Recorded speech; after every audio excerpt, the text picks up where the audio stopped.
Uma certa vez, um certo homem se converteu a Jesus Cristo.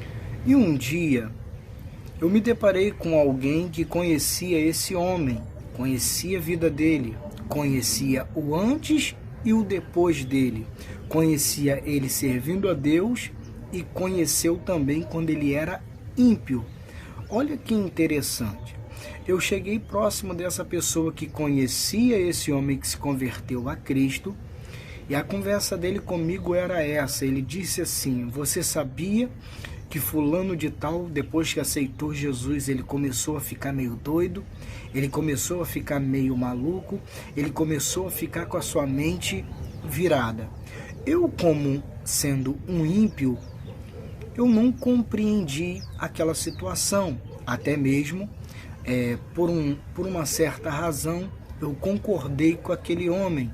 Mesmo sem eu saber, eu estava julgando sem eu conhecer.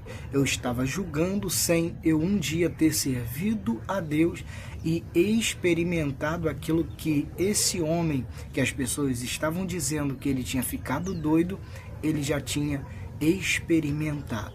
Só que eu, depois que eu me converti a Cristo, eu comecei a entender o que realmente é isso.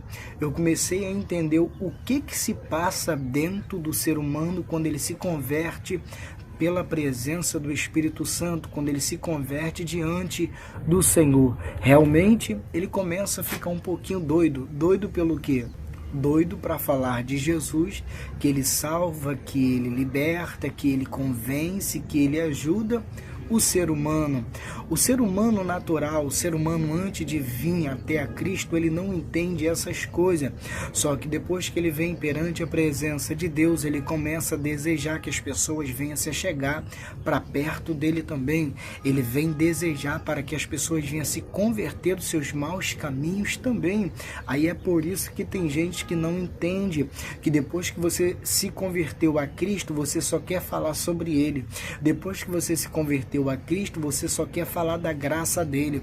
Você quer ver as pessoas salvas, você quer ver as pessoas se convertendo dos seus maus caminhos, porque você quer fazer as pessoas sentir aquilo que você está sentindo. E é algo tão maravilhoso, é algo tão glorioso que vem sobre as nossas vidas. E as pessoas não vão entender porque você mudou, porque você só quer falar de Cristo, porque você só quer falar da Bíblia, porque você só quer buscar a Deus, porque é algo tão maravilhoso que a gente recebe que não tem explicação. O homem natural, ele não consegue compreender.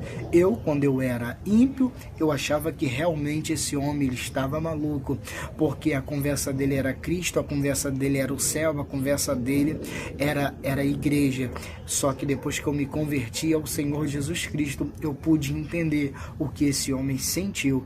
E o que esse homem sentiu é o desejo de falar que o Senhor salva, que o Senhor cura, que o Senhor liberta, e que o ser humano ele precisa se aproximar para perto da presença de Deus para poder experimentar esse algo glorioso e poderoso que só o céu pode conceder. A droga não concede, o cigarro não concede, a prostituição não concede, o sexo não concede isso para o ser humano. Somente a presença de Deus.